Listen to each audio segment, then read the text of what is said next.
ఈరోజు చిత్తూరు జిల్లా బైరెడ్డిపల్లి మండలం పెద్ద చలారగుంట గ్రామంలో ప్రభుత్వ ఉన్నత పాఠశాల జిల్లా పరిషత్ ఉన్నత పాఠశాలలో మెగా పేరెంట్స్ కమిటీ మీటింగ్ ఏర్పాటు చేయడం జరిగింది. ఆ మీటింగ్కి మా చిన్ననాటి మిత్రుడు ప్రస్తుత ఈ స్కూల్ చైర్మన్ గంగరాజు గారు నన్ను ఇన్వైట్ చేయడం జరిగింది. వచ్చిన తర్వాత పిల్లలకి కొంచెం విలువైన విషయాలని, మంచి పేరెంట్స్కి విలువైన సందేశాన్ని అందించడం జరిగింది.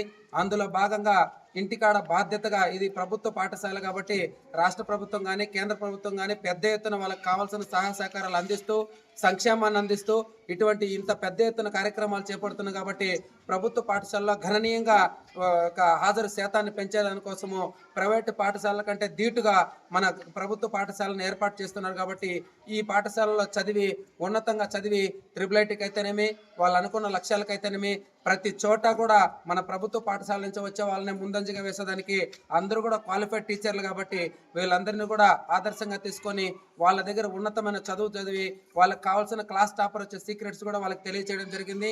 ముఖ్యంగా గ్రామాల్లో పెద్దలు వాళ్ళ యొక్క విధి విధానాల్లో భాగంగా, వాళ్ళ పనుల్లో భాగంగా బిజీగా ఉండడం వల్ల ముఖ్యంగా మూఢనమ్మకాలపైన అవగాహన కలిగి ఉన్నారు. కాబట్టి నాగరికం తెలియకుండా చదువుకు దూరం చేస్తున్నటువంటి తరుణంలో వాళ్ళ పేరెంట్స్కి కూడా జ్ఞానాన్ని వీలంత వరకు హితబోధ చేయడం జరిగింది. రాబోయే రోజుల్లో ఈ పాఠశాలకే కాదు, జిల్లా వ్యాప్తంగా కానీ రాష్ట్ర వ్యాప్తంగా కానీ ఎక్కడైనా కానీ ఇవందో హాస్టల్స్ కానీ పాఠశాలలు కానీ విజిట్ చేస్తూ ఉంటాను నేను.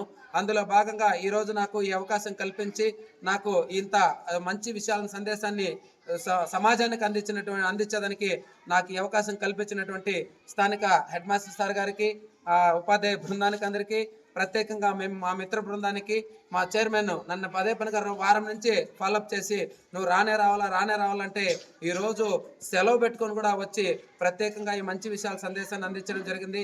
సమయం లేక తొందరలోనే కట్ చేయడం జరిగింది. మరొక రోజు ఎప్పుడన్నా వర్కింగ్ టైంలో ఉన్నప్పుడు మంచి మెలకువలు, మూఢనమ్మకాలపైన అవగాహన, ఆర్థిక సంపద ఏ విధంగా కొల్లగొడుతున్నారు, ఆర్థిక సంపద ఏ విధంగా మనం డెవలప్మెంట్ చేసుకోవాలి, ఉద్యోగాలు ఏ విధంగా పొందాలి, స్కిల్స్ని మనం మాట్లాడే మాట తీరు ఏ విధంగా పెంచుకోవాలి, భారతదేశానికి మనమందరూ కూడా పౌరురాలుగా ఏ విధంగా ఎదగాలి, pay back to the society, సమాజానికి మనం ఏం అందించాలనే ఉద్దేశంతో వాటిపైనంతా కూడా పూర్తిగా అవగాహన ఇచ్చే ప్రయత్నం చేస్తాను. కాబట్టి ఇప్పటికే ఆ సమయం ఆసన్నమైంది కాబట్టి ఈ అవకాశం ఇచ్చిన మీకు ప్రత్యేకంగా యాజమాన్యానికి, మా చైర్మన్ గారికి ప్రత్యేకంగా ధన్యవాదాలు తెలుసుకుంటూ థ్యాంక్ యూ సో మచ్.